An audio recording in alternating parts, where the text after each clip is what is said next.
Welcome back to Dr. Doug's Daily Tips for how to write great LDS church music. Today we're looking at primary song, Father, We Thank Thee for the Night. Now this is a fun one where the idea of night and darkness plays into the music.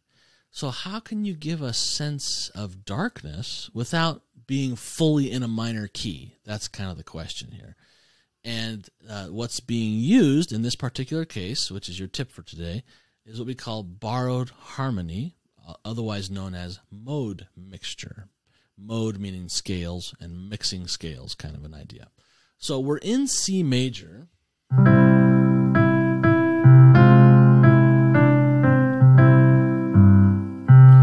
that A flat in the first measure, see in the tenor we go G, A flat, G.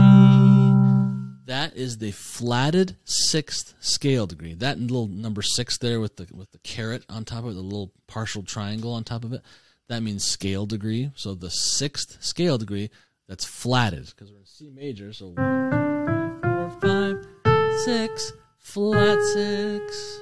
Okay. Borrowed harmony, the most common type of borrowing harmony from another key is when you're in a major key and you dip into the parallel minor.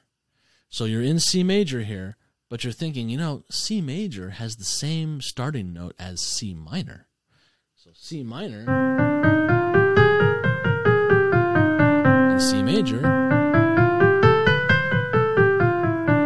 they have the same starting note, they have the same dominant note, but some of the notes in between, like the third scale degree, the sixth scale degree, the seventh scale degree, they're different. Instead of E natural, we have E flat. Instead of A natural, we have A flat. Instead of B natural, we have B flat. Okay. So if you're in C major and you are going to dip into C minor and borrow something, the most common thing to borrow is the flatted sixth scale degree. All right.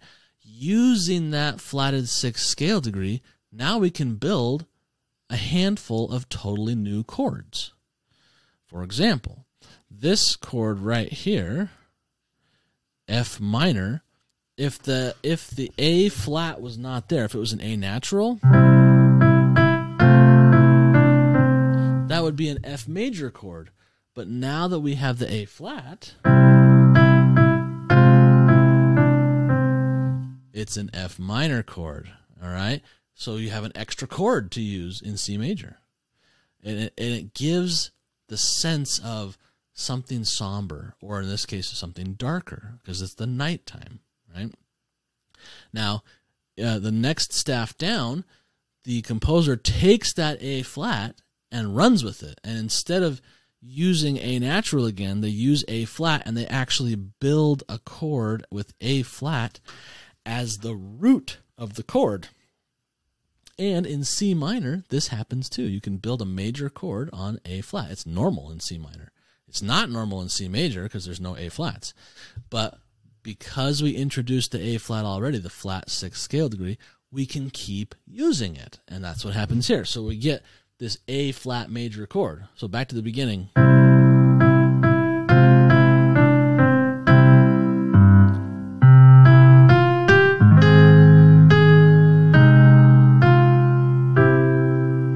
Interesting.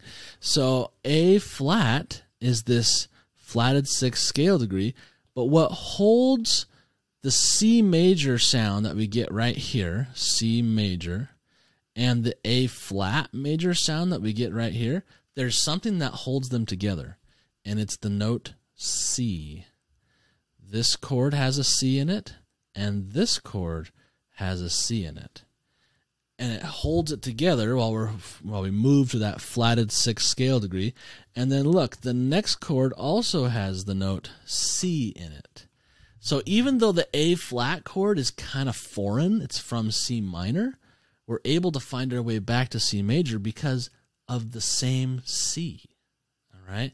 So this is the whole idea today, is to use the flatted sixth scale degree in a major key in multiple ways, or just one way. You can do it like the A flat here, or you can use it multiple ways like this song does to build additional chords in your major key. And this type of harmony is what we call borrowed harmony or mode mixture, and it usually gives off a little bit of a more somber or cloudy or slightly darker feel to the harmony. And often it resolves back to the major stuff, which gives you this sense of sad to happy. So it's very useful in an emotional context. All right, that's your tip for today, to play with the flatted 6th scale degree in whatever music you're writing. And come over to latterdaymusiversity.com to get the 10 commandments of what we call testimony feels music, the warm fuzzies of how to write testimony building music. It's a 24-page report. It's totally free. It's yours to enjoy, so you can continue to improve your primary songs, your hymns, your hymn arrangements, whatever it is you're working on. All right, come back tomorrow, and we'll look at the next primary song in the book.